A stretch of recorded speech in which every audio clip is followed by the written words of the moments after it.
Hello friends, welcome back to our video Falling for My Professor episode 2। University में literature festival की तैयारी शुरू हो चुकी थी। हर क्लास में हलचल थी, डांस, म्यूज़िक, ड्रामा और सबसे खास पोइट्री सेशन। हैरी इस बार बहुत खुश थी क्योंकि उसे उम्मीद थी कि वह प्रोफेसर जुनहो के साथ मंच पर खड़े होकर कविता पढ़ेगी। लेकिन जुनहो को इस बीच एहसास होने लगा था कि हैरी के करीब जाने से उसकी और हैरी दोनों की प्रतिष्ठा पर सवाल उठ सकते हैं। वह खुद को रोक नहीं पा रहा था, लेकिन समाज की नज़र से डर भी रहा था। फैकल्टी मीटिंग में यूनिवर्सिटी हेड ने घोषणा की, इस बार पोइट्री सेशन को संभालने के लिए प्रोफेसर हान जुनहो और प्रोफेसर कांग सोरेन मिलकर काम करेंगे। सारी फैकल्टी ने तालियां बजाई।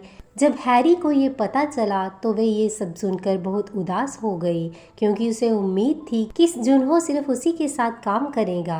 कांग सोरेन पहली नज़र में ही सबकी निगाहें खींच लेती है। उसकी स्टाइलिश ड्रेस, आत्मविश्वास और मुस्कान सबको मोह लेने वाली थी। मीटिंग खत्म होने के बाद सोरेन ने जुनहो से कहा, लगता है हमें साथ में बहुत काम करना होगा। सुना है आप बहुत सख्त प्रोफेसर हैं, लेकिन मैं देखना चाहती हूँ आपकी पोइट्री साइड। जुनहो बस हल्का सा मुस्कुरा दिया, लेकिन उसके दिमाग में एक और ही बात चल रही थी। अगर मैं सोरेन के साथ पब्लिक में काम करूँगा तो लोग मेरा ध्यान हैरी से हटाकर सोरेन की तरफ लगाएंगे और हैरी से भी दूरी बन जाएगी। अगले दिन जब हैरी क्लास में आई, उसने देखा कि जुनहो और सोरेन साथ बैठे प्रोजेक्ट डिस्कस कर रहे थे। दोनों हंसते हुए बातें कर रहे थे।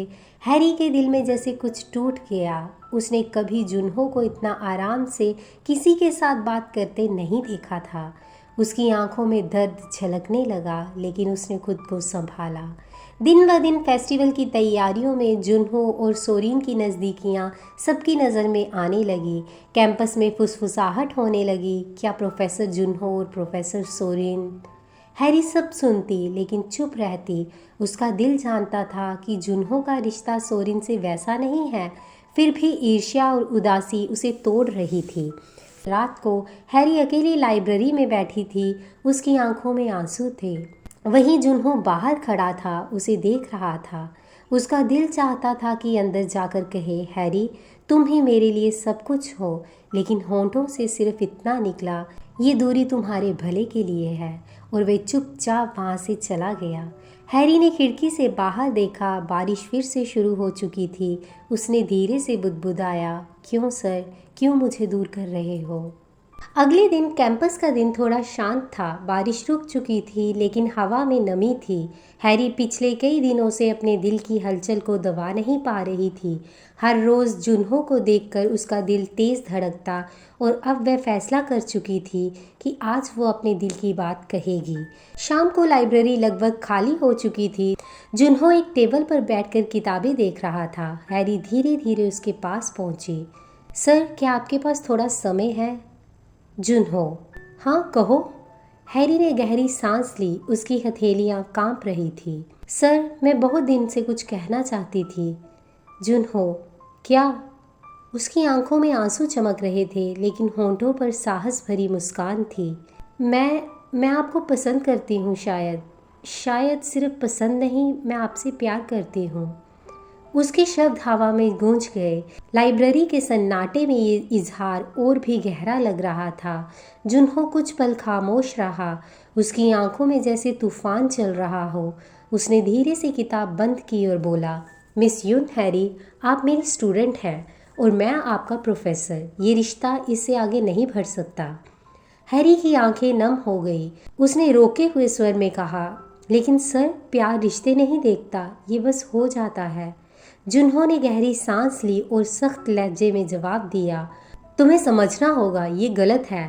अगर किसी को पता चला तो तुम्हारी और मेरी प्रतिष्ठा पर सवाल उठेंगे। मैं नहीं चाहता कि तुम्हारी ज़िंदगी मेरी वजह से ख़राब हो। हैरी की आंखों में आंसू बहने लगे। वे कांपते स्वर में बोली, तो आप कभी मुझे वैसे महसूस नहीं कर पाए? जुनहो ने उसकी ओर देखा, कुछ कहना चाहा, लेकिन खुद को रोक लिया। सिर्फ इतना बोला, जितना जल्दी हो सके मुझे भूल जाओ, और उठकर चला गया। हैरी वहीं खड़ी रह गई।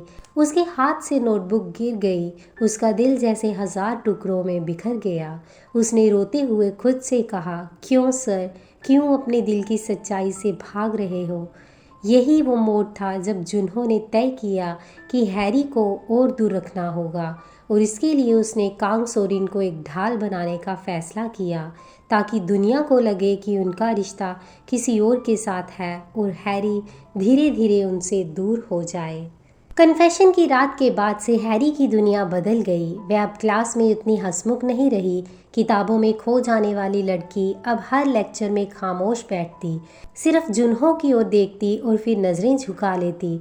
जुन्हो भी उसके दर्द को महसूस करता था, लेकिन दिल पर पत्थर रखकर दूरी बनाए रखता था। यूनिवर्सिटी में लिटरेचर फेस्टिवल की तैयारियां तेज थी। हर जगह पोस्टर्स, सजावट और रिहर्सल चल रही थी। फैकल्टी हॉल में जुन्हो और प्रोफेसर कांग सोरिन साथ बैठकर स्टेज इवेंट की प्लानिंग कर रहे थे।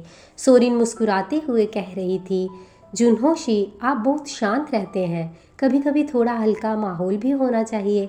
देखिए, अगर हम दोनों स्टेज पर साथ होंगे तो फेस्टिवल और भी चमकेगा। जुन्हो ने हल्की मुस्कान के साथ सिर हिला दिया, लेकिन अंदर से वह जानता था यही सही है। अगर सबको लगेगा कि मैं और सोरिन करीब हैं तो कोई हैरी के बारे में सवाल नहीं उठाएगा। हैरी ने लाइब्रेरी में देखा कि जुन्हो और सोरिन साथ बैठकर कॉफ़ी पी रहे हैं और हंसते हुए बातें कर रहे थे। उसका दिल जैसे एक बार फिर टूट गया। उसकी दोस्त मिंजी ने पास आकर कहा, हैरी, लगता है सर और प्रोफेसर सोरिन काफ़ी करीब हो रहे हैं। शायद वही असली वजह थी कि उन्होंने तुम्हें मना कर दिया। हैरी के कानों में ये शब्द गूंज गए। उसकी आंखों में आंसू थे, लेकिन इस बार वह दर्द से ज़्यादा गुस्से से भरी हुई थी। रात को जुन्हो अपने ऑफिस में अकेला बैठा था। टेबल पर हैरी का लिखा हुआ छोटा सा नोट रखा था। प्यार शायद किताबों में लिखा हुआ शब्द नहीं, बल्कि किसी की आंखों में छुपा हुआ एहसास है। जुन्हो ने वो नोट उठाकर सीने से लगाया और बुदबुदाया, हैरी, मैं तुम्हें चोट पहुंचा रहा हूँ, लेकिन यही तुम्हारे लिए सही है। एक दिन तुम मुझसे नफरत करोगी और शायद यही आसान होगा। अगले दिन फेस्टिवल की रिहर्सल में सब स्टूडेंट मौजूद थे। स्टेज पर जुन्हो और सोरिन साथ खड़े थे और सोरिन ने हल्के से जुन्हो का हाथ थाम लिया ताकि वे डायलॉग प्रैक्टिस कर सके। सारा ऑडिटोरियम तालियां बजाने लगा, लेकिन हैरी की आंखों में आंसू भर आए। उसने मन ही मन कसम खाई, ठीक है प्रोफेसर हान जुन्हो, अगर आपको मेरे एहसास से इतनी नफ़रत है तो अब मैं भी आपको सिर्फ नफ़रत ही दूंगी। उसकी मासूम मोहब्बत धीरे धीरे ज़िद और गुस्से में बदल रही थी। कहानी आगे क्या मोड़ लेगी जानने के लिए देखते रहें फॉलिंग फॉर माय प्रोफेसर। और आपको हमारी ये कहानी कैसी लगी हमें कमेंट करके ज़रूर बताएं और चैनल को लाइक और सब्सक्राइब करना ना भूलें। Bye bye.